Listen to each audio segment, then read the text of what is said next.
Ako na.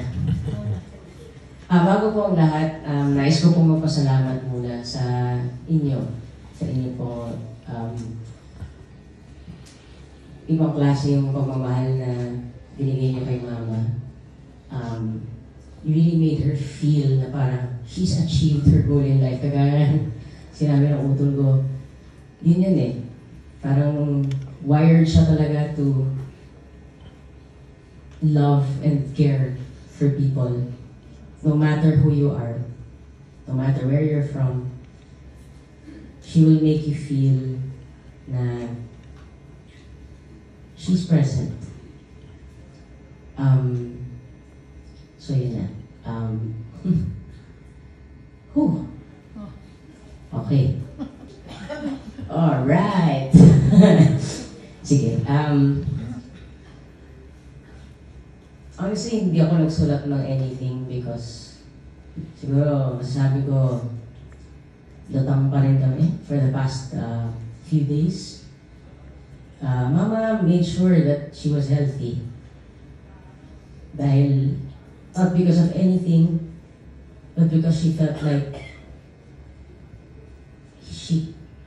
she wanted to be here because she felt like she needed to help more people. Mama is overly generous to a fault. Na minsan, kahit it's beyond her capacity,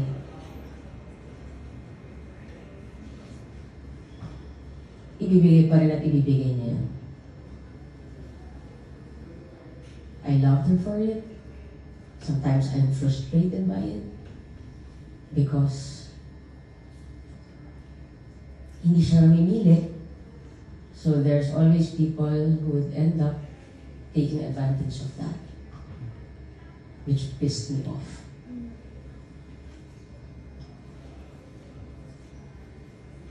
But that's who she is, eh. Diba? You can't stop her from doing the thing that she loves the most. Siguro kasi, gaya ng sinabi ni Tito Boy, wala, pagkabata niya, yun yung tingin sa kanya. Hindi lang ate, pero parang naging nanay at tatay na siya ng mga kapatid niya na kababata sa kanya. So parang that gave her a sense of purpose. Nung dumating ako sa buhay niya, dahil sa tulong nito Angus, na binigyan ng tip yung tatay ko, parang she made it her mission to take care of me.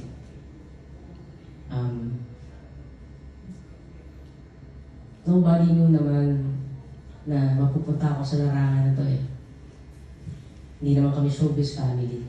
We're a very simple family. Nakatira kami sa dapitan, naglalaro kami sa baha.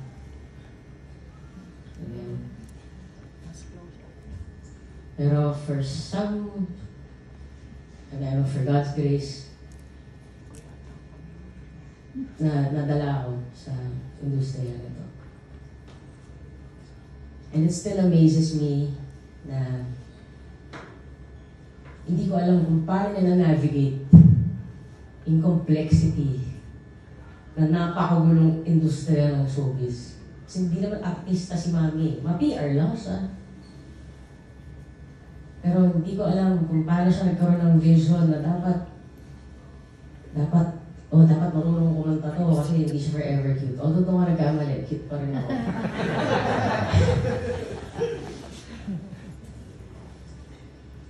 Pero sinasabi niya, hindi ka habang buhay cute. Kailangan matutong kumanta. Kailangan matutong sumayaw. So in short, kailangan may substance ako bilang artist. She made me go to these voice lessons na hate ko nung bata ako. She made me do all these things. Ba't ko ba kailangan mo dito? Lagi kami nag-away niyan. Matigas daw ang ulo ko. Mas matigas ang ulo mo. Okay? Mana lang ako sa'yo. But siguro if there's one thing about Mama, she was a very good teacher. Natigil man yung profession niya bilang teacher, itinuloy niya sa aming mga anak niya. Bago pa ako nag-voice lesson, siya nagturo sa akin kumanta. Hindi rin naman ganun kaganda ang boses niya. Siya'y nagturo sa akin lumangoy. Hindi naman siya marunong mag-swimming. Paano niya ako tinuruan? Pinagdilatan niya ako. Sabihin niya sa akin, aalis ka dyan sa swimming pool na yan pag di mo talanggan yung salbabida mo. Aba, natuto ko. Bilis.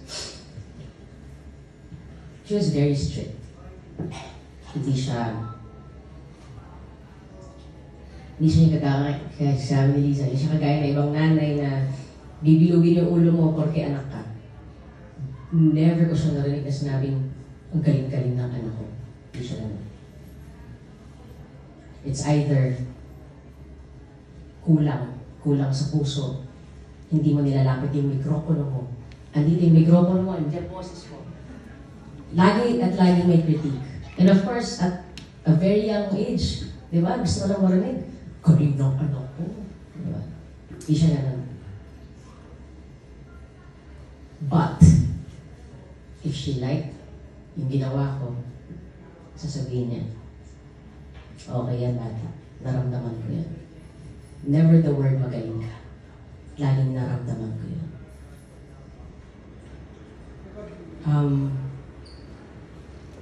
Kami ni Mama talaga siguro masasabi kong very complex yung naging relationship namin. Especially when I was growing up na. As you all know, I'm part of the LGBTQ community. Surprise! And of course, I came out at the time na, it's taboo. Especially if you're in the industry. You can't even talk about it. Career ender. At first, nung inamin ko sa kanila na ito ang pagkatao ko, may mga dramang naganap sa bahay. Anong pagkukulang namin? Saan ako nagkamali? Ba't ganito naging pagpapalaki ko sa those things? And of course, bilang teenager lang din ako, hindi ko naintindihan yung reaction niya na lang. Medyo nagrebelde ako.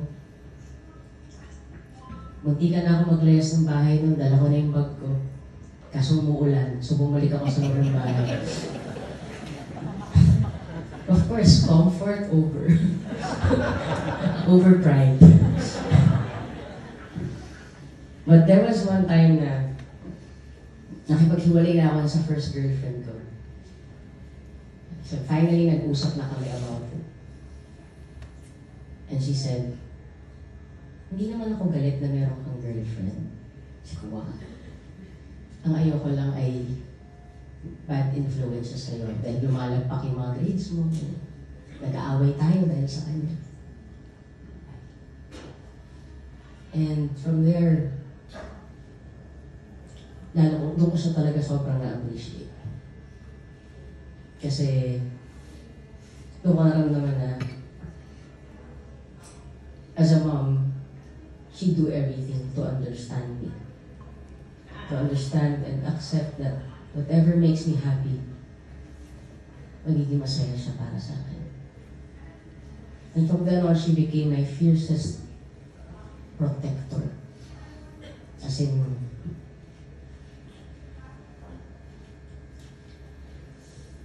kahit, alam mo yan, parang sometimes, di ba, you'll see on TV, like, nag-aaway yung magulang, tsaka yung anak. Of course, we're not perfect, we would have our issues. Pero, never niyang pinangalandakan kung ano nagiging problema namin sa bahay. Sa amin lang yun. Kasi kami yung pamilya. Hindi na para malaman ng maraming tao. Dahil kami rin naman mag-aayos lang eh. Hindi naman kayo.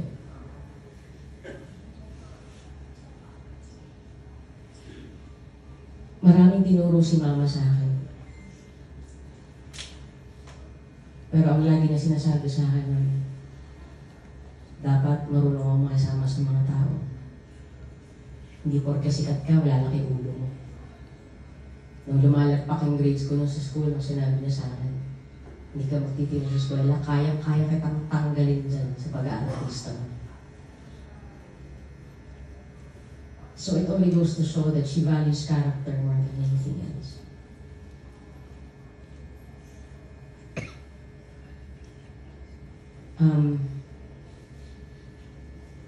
And siguro there's one other thing that sobrang na-appreciate ko kay mama. Siyempre, growing up, she was always there beside me. And sometimes even neglecting my dad. Kasi parati niya ako kasama. Maybe because alam niya na sa mundong tinatahak ko, magulo. Kailangan ko siya sa tabi ko. At alam niya maiintindihan ni Daddy kung bakit lagi niya ako kasama. But once I turned 18, she cut the cord. Hindi niya pinilit yung sarili niya na dapat nandito pa rin po. Okay na, 18 ka na.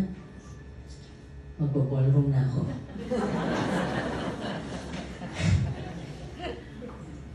And she lived her life. Oh my God.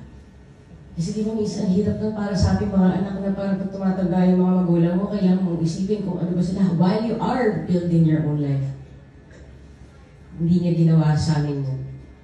She made sure na may sarili siyang buhay. She had her own set of friends. She do all these advocacies. And lalo ko siyang na-appreciate dahil yun. She was a very strong woman. Her life wasn't easy.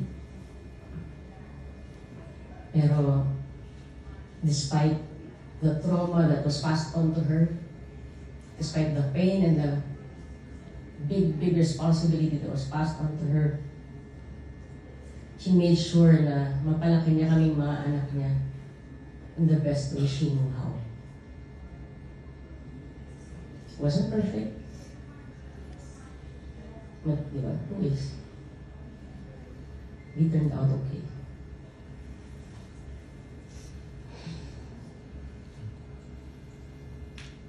So, for that, I'm very grateful.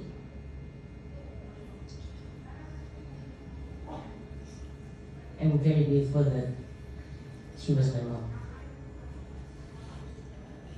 Siguro, the worst part about it is, nakakainis kasi lagi siyang present. Diba? Siguro mas madali kung absentee mom siya. Mas madali ngayon. Pero hindi. She made sure she was there. Every birthday, Christmas,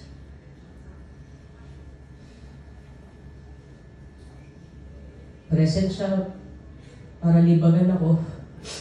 Kasi lagi niya ako nilalagyan ng kakanggata. Kasi daw ang rough na ng skin ko.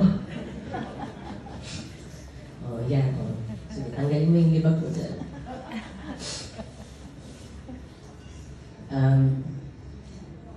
Pag masakit yung ulo ko,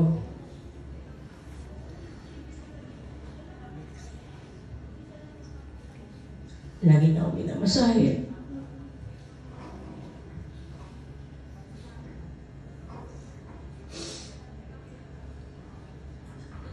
Ilutuan niya ako ng paborito kong pagkain. Kahit magkaiba na kami ng bahay, papadala niya ba yun?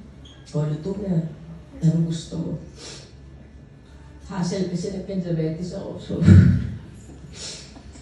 hindi siya marunong magluto na sugar-free. So hindi ko makain yung mga huling pinadala niya.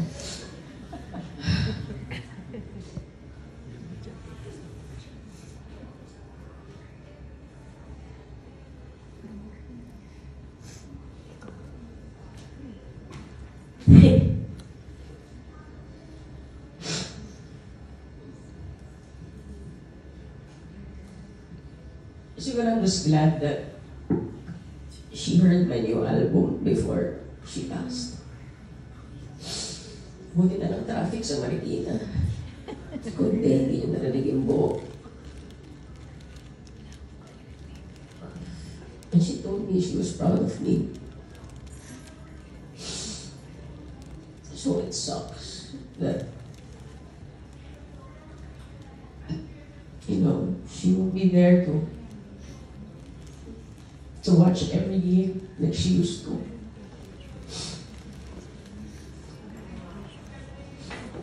Kahit malayo yung gig ko, sasama yan. Kahit ma-traffic, pipigilin niya na ihi na siya para lagi pa rin siyang kasama. Every gig, every show, every big concert, play, she made time. And hindi lang time, like, she would give her critique. At lagi niya sinasabi na, ang ganda daw, naiyak siya.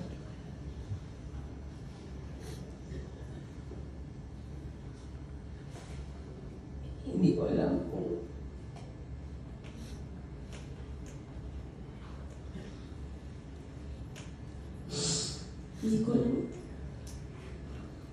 kung paano yung pakiramdam ko pag nagkita-wala na siya doon.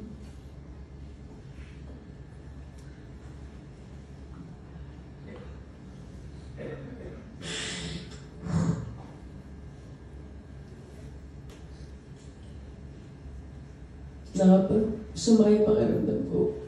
Hindi na siya mapapadala ng pagkain.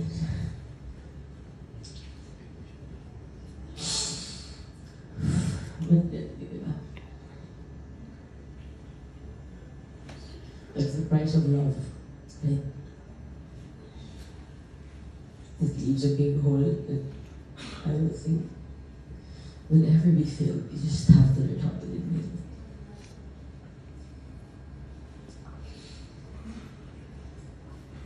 But if there's one thing then that my mama taught us, she taught us to be strong. Na kahit ano yung pinagdadaanan mo, kakayanin mo yun. So yun yung binanong ko sa kanya. Nung nasa ER kami. Sabi ko sa kanya, hindi na kailangan mag-alala. Kasi matatag kami. So,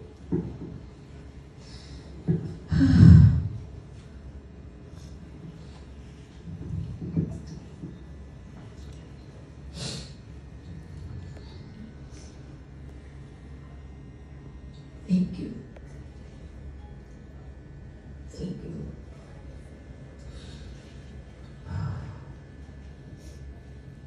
Kulang ang pasasalamat. Kahit habang buhay mo, sabihin salamat, kulang.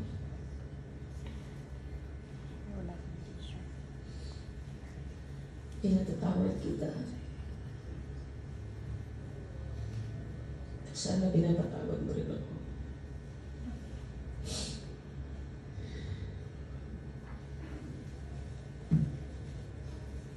Siguro yung nag-wish ko. Kabayan mo kami. As we navigate this new life that we won't get to spend with you.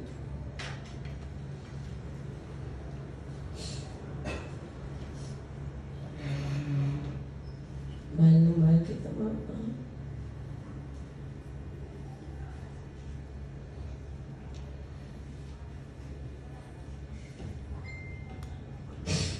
Mahal na mahal kita, Mama. Salamat. Pero tanggap ko na wala ka kasi alam ko, kating-kating na yung tatay ko makasama ka. So, go. Go forth and multiply, Mommy and Daddy. I love you. So, salamat po sa pagpunta dito. Again, ang hirap mo yung host. Tapos, ang hirap ha. Anyway, hindi naman tubig, guys. Medyo mahirap ang ginagawa ko today. Para ako, thank you.